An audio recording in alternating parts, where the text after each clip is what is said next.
Big question. How much We're going to breaking news of fiery plane crash in 179 South Korea, passengers killing and 179 people, leaving just 2 survivors. 미국 항공 전문가들이 보는 견해와 의문점 한번 파헤쳐 보겠습니다. Because if you look at the video of the plane and when it finally does come into land, number one, the landing gear has not been deployed. 여기 보시면 랜딩 기어 비행기 바퀴입니다. 비행기 바퀴가 나와 있지 않습니다. 원래는 비행기 바퀴가 나와서 이렇게 착륙을 해야 되는데 바퀴가 안 보이고 있죠. 그리고 이 랜딩 기어 시스템은 hydraulic system, 유압 시스템으로 작동합니다. And what does a bird strike have to do with the hydraulic system of the 737? Well, really, a bird strike has nothing to do with the hydraulic system. 그러니까 전문가에 의하면 버드 스트라이크로 인해 유압 시스템이 고장나진 않는다고 합니다. The main landing gear is normally extended via System A or the left side system. 밑에서 찍은 영상을 보면 고장난 엔진이 오른쪽입니다. 그러니 왼쪽 엔진이 고장나지 않았으면 랜딩 기어에는 문제가 없어 보입니다. 하지만 전문가들은 설사 유압 시스템이 고장나도 수동으로 랜딩 기어를 내릴 수 있다고 합니다.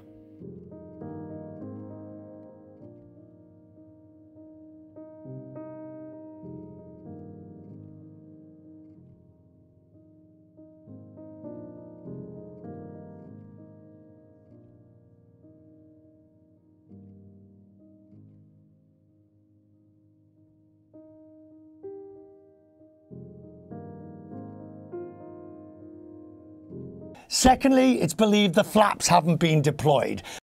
If you're in a window seat on an airliner looking out during landing, you'll notice part of the wing moving like this, with the back surface extending downwards more and more as the airplane gets closer to land. These are flaps.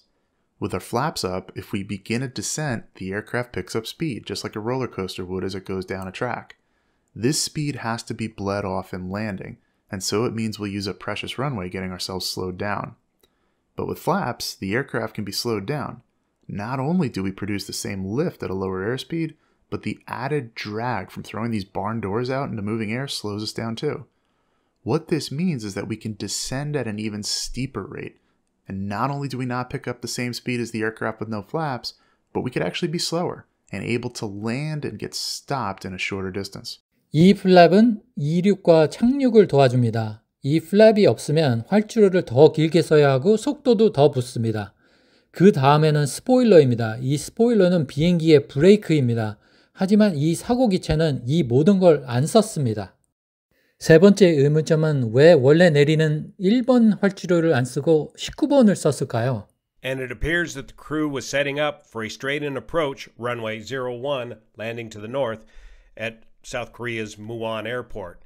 But here the data ends, the last data point, at 08:58 a.m. with the crash occurring at 09:05 a.m., giving the crew only 7 minutes from this point on final to runway 01 until the aircraft crashed while landing on runway 19, the opposite direction.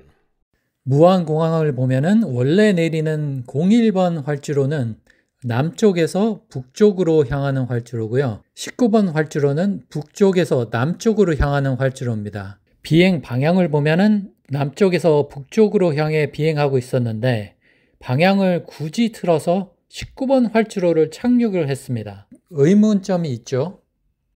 그럼 이 기장님은 수년간을 비행기를 운영하셨을 텐데 굳이 왜 이 모든 장치를 안 썼을까요? CNN 비행 전문가가 설명을 해드립니다. I've come to the conclusion, Brianna, that it was the intention of that flight crew to have the landing gear up. And you may ask why. Well, if that aircraft had lost both engines, and it was, for all intents and purposes, a glider, they would have been trying to preserve as much glide distance as possible. And in order to do that, you don't want to put your flaps down. And you don't want to put your gear down because that reduces the amount of distance you can fly without power. So is it possible that on short final to the runway, bird strike, they aborted the landing, and as they're going around to set up for another one and troubleshooting the loss of that engine, the other engine failed in some manner, and suddenly they had no power. And if they were in that situation, they would have done exactly what they just did, which would turn around to the opposite end of the runway and try to come in like a glider, and you would not want to put the gear down or the flaps down. Now, the tricky part in this scenario, if you'll bear with me on this, Brianna, is that when you're coming down that fast, there's a thing we call ground effect in aviation. It's kind of like a cushion of air, and that causes the aircraft to float as it gets closer to the ground. And so they landed very fast, which was the intent, of course, but very far down the runway. Now, that would probably be okay at a lot of airports, but at this particular airport, unfortunately, there was this reinforced concrete berm, which was the foundation of an important antenna for the instrument landing system. And so when they overran the runway because they were fast and long, they smashed into that berm, causing that huge fireball, killing all but 2 people. 그럼 의문의 이 벽은 무엇일까요? ILS라고 해서 Instrument Landing System이라고 비행기 착륙을 돕는 안테나입니다. How do airplanes land with nearly no visibility? This is usually thanks to the Instrument Landing System, also known as the ILS. The ILS sends out 2 radio frequencies, one to the left of the center line and one to the right, which provides the airplane with lateral guidance. This lateral guidance is known as the localizer. It also sends out a radio frequency below the glide path and above it, which provides the airplane with vertical guidance, which is known as the glide slope. These frequencies allow the airplane to judge whether it's too high, too low, too left, or too right of the runway. 그런데 불행히도 이 공항에는 이렇게 두꺼운 콘크리트로 설치하였습니다. 다른 공항은 이렇게 되어 있습니다. 비행기가 치고 나가도 기체에는 적은 손상을 입게 말입니다. 제주항공기 기장님은 그 상황에서 최선을 다하셨지만 17년밖에 안 된 이 공항의 잘못된 설계로 이 많은 목숨을 앗아갔습니다. 제발 정부나 제주공항에서 비행하신 기장님 탓을 하지 않았으면 좋겠습니다. 마지막으로 삼가 고인의 명복을 빕니다. 너무 안타깝습니다.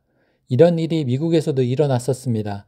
US Airway Flight 1549이 버드 스트라이크로 2 엔진이 고장나 허슨강에 착륙한 아주 기적적인 이야기가 있습니다. 제주 항공기도 이렇게 기적으로 무사했으면 얼마나 좋았을까요?